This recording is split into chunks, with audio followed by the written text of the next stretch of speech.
gidan baso aka tashi, ba mafarki bane, wannan gaskiya ce. Soyayya so amma yanzu suna tashi.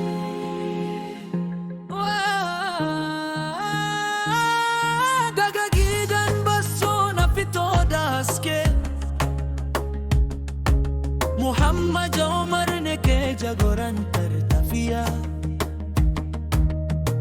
Ba mu tsaya ga tsoro ko kalaman wofi, mun zo mu gina gobe ba tare da jinkiri ba. Mamma na bauta yana tare da mu, Usman Habo yana daga murya, Hamisu mai dinki yana aikin gaskiya, Samaila Alfa yana kawo hikima.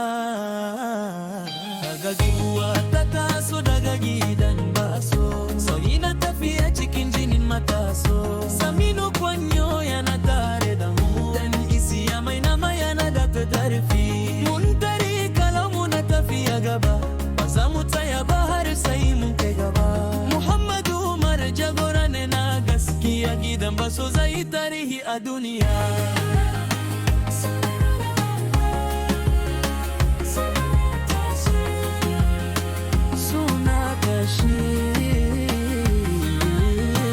Sun ce ba za mu iya ba, mun ji dariya, amma buri ya fi tarfin magana. Matasa muna tashi ba tare da tsoro ba, gobe tana hannun mu ba ta kowa ba.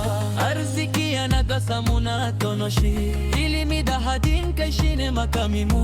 Ba mu jiran duniya ta zo ta gyara mu, mu ne masu gyara makomar mu. Aujourd'hui gidan baso s'élève avec des jeunes pleins de rêves. Muhammad Umar montre le chemin pour un avenir fort et humain. Dan guguwa ta taso daga gidan baso, sauyi na tafiya cikin jinin mataso. Mamma Nabu Usman Habu tare da mu,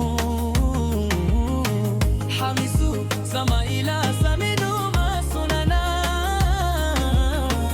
dan Isiya mai nama baya ja baya. Mun tare kalau yana gaba gaba, Muhammad Umar shi murya ta gari, gidan baso zai haskaka tarihi.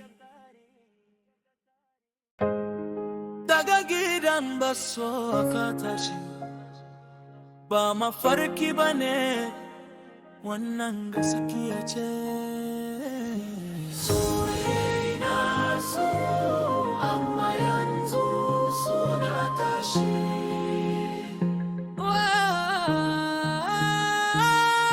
Daga gidan baso na fito da haske,